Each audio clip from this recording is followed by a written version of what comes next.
ആവർത്തന പുസ്തകം 33-ാം അധ്യായം.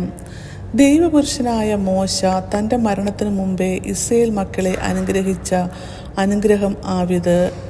അവൻ പറഞ്ഞതെന്തെന്നാൽ, യഹോവ സിയോനിൽ നിന്ന് വന്ന് അവർക്ക് സെയ്യൂരിൽ നിന്ന് ഉദിച്ച് പാറാൻ പർവ്വതത്തിൽ നിന്ന് വിളങ്ങി ലക്ഷോപലക്ഷം വിശുദ്ധന്മാരുടെ അടുക്കൽ നിന്ന് വന്നു. അവർക്ക് വേണ്ടി അഗ്നിമയമായൊരു പ്രമാണം അവൻ്റെ വലങ്കയിൽ ഉണ്ടായിരുന്നു. അതെ, അവൻ ജനത്തെ സ്നേഹിക്കുന്നു. അവൻ്റെ സകല വിശുദ്ധന്മാരും തൃക്കൈയിൽ ഇരിക്കുന്നു. അവൻ തൃക്കൈക്കൽ ഇരുന്ന് അവൻ തിരുവചനങ്ങൾ പ്രാപിച്ചു. യാക്കോബിൻ്റെ സഭയ്ക്ക് അവകാശമായി മോശ നമുക്ക് ന്യായപ്രമാണം കൽപ്പിച്ചു തന്നു. ജനത്തിലെ തലവന്മാരും ഇസ്രായേൽ ഗോത്രങ്ങളും കൂടിയപ്പോൾ അവൻ യെശൂരിന് രാജാവായിരുന്നു. രൂബേൻ മരിക്കാതെ ജീവിച്ചിരിക്കട്ടെ, അവൻ്റെ പുരുഷന്മാർ കുറയാതിരിക്കട്ടെ. യഹൂദയ്ക്കുള്ള അനുഗ്രഹമായിട്ട് അവൻ പറഞ്ഞത്, യഹോവേ, യഹൂദയുടെ അപേക്ഷ കേട്ട് അവനെ സ്വജനത്തിലേക്ക് കൊണ്ടുവരണമേ. തൻ്റെ കൈകളാൽ അവൻ തനിക്കായി പൊരുതുന്നു. ശത്രുക്കളുടെ നേരെ നീ അവന് തുണയായിരിക്കണമേ. ലേവിയെക്കുറിച്ച് അവൻ പറഞ്ഞത്, നിന്റെ തുമ്മീമും ഊറീമും നിന്റെ ഭക്തൻ്റെ പക്കൽ ഇരിക്കുന്നു. നീ മസയിൽ വെച്ച് പരീക്ഷിക്കുകയും കലഹജാതിക്ക് ജലത്തിങ്കൽ നീ പെരുകയും ചെയ്തവൻ്റെ പക്കൽ തന്നെ. അവൻ അപ്പനെയും അമ്മയെയും കുറിച്ച് ഞാൻ അവരെ കണ്ടിട്ടില്ല എന്ന് പറഞ്ഞു. സഹോദരന്മാരെ അവൻ ആദരിച്ചില്ല, സ്വന്തം മക്കളെ നോർത്തുമില്ല. നിന്റെ വചനം അവർ പ്രമാണിച്ചു, നിന്റെ നിയമം കാത്തുകൊള്ളുകയും ചെയ്തു. അവർ യാക്കോബിന് നിന്റെ വിധികളും ഇസ്രായേലിന് ന്യായപ്രമാണവും ഉപദേശിക്കും.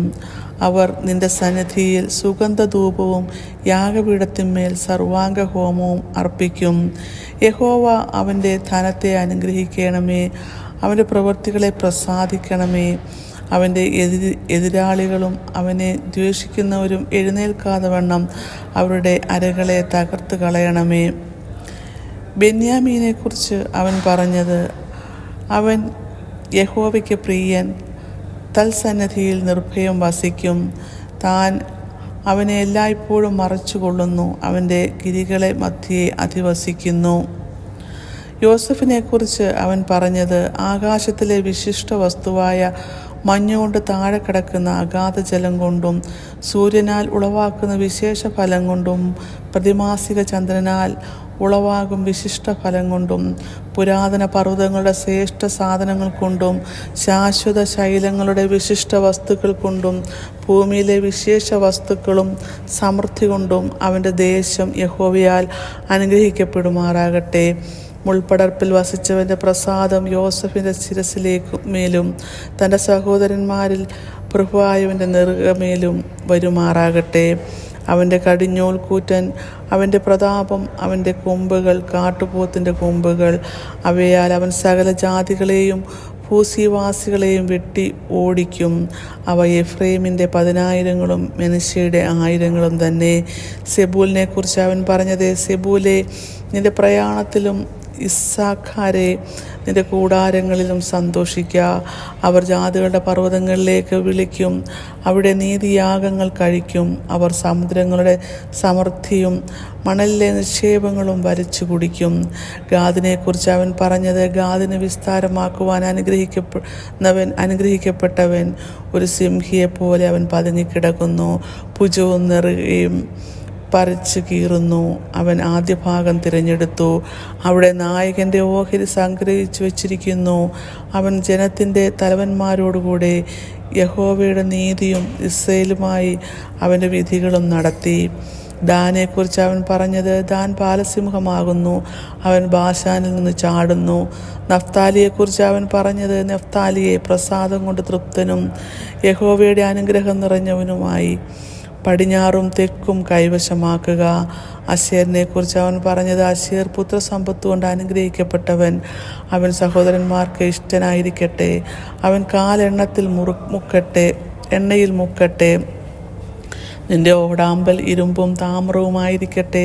നിന്റെ ബലം ജീവപര്യന്തം നിൽക്കട്ടെ. യെശുരുവിൻ്റെ ദൈവത്തെ പോലെ ഒരുത്തനുമില്ല. നിന്റെ സഹായത്തിനായി അവൻ ആകാശത്തൂടെ തൻ്റെ മഹിമേഘാരുടനായി വരുന്നു. പുരാതനായ ദൈവം നിന്റെ സങ്കേതം കീഴെ ശാശ്വത ഭുജങ്ങളുണ്ട്. അവൻ ശത്രുവിനെ നിന്റെ മുമ്പിൽ നിന്ന് നീക്കിക്കളഞ്ഞ് സംഹരിക്കുക എന്ന് കൽപ്പിച്ചിരിക്കുന്നു. ധാന്യവും വീഞ്ഞുമുള്ള ദേശത്ത് ഇസ്രയേൽ നിർഭയമായും യാക്കോബിൻ ഉറവ് തനിച്ചും വസിക്കുന്നു. ആകാശം അവന് മഞ്ഞ് പൊഴിക്കുന്നു. ഇസ്രയേലേ, നീ ഭാഗ്യവാൻ, നിനക്ക് തുല്യനാർ. യഹോവയാൽ രക്ഷിക്കപ്പെട്ട ജനമേ, അവൻ നിന്റെ സഹായത്തിൻ പരിചയും നിന്റെ മഹിമയും വാളുമാകുന്നു. നിന്റെ ശത്രുക്കൾ നിന്നോട് അനുസരണം നടിക്കും. നീ അവരുടെ ഉന്നതങ്ങളിന്മേൽ നടകൊള്ളും. ഇങ്ങനെ ആവർത്തന പുസ്തകം 33-ാം അധ്യായം അവസാനിക്കുന്നു.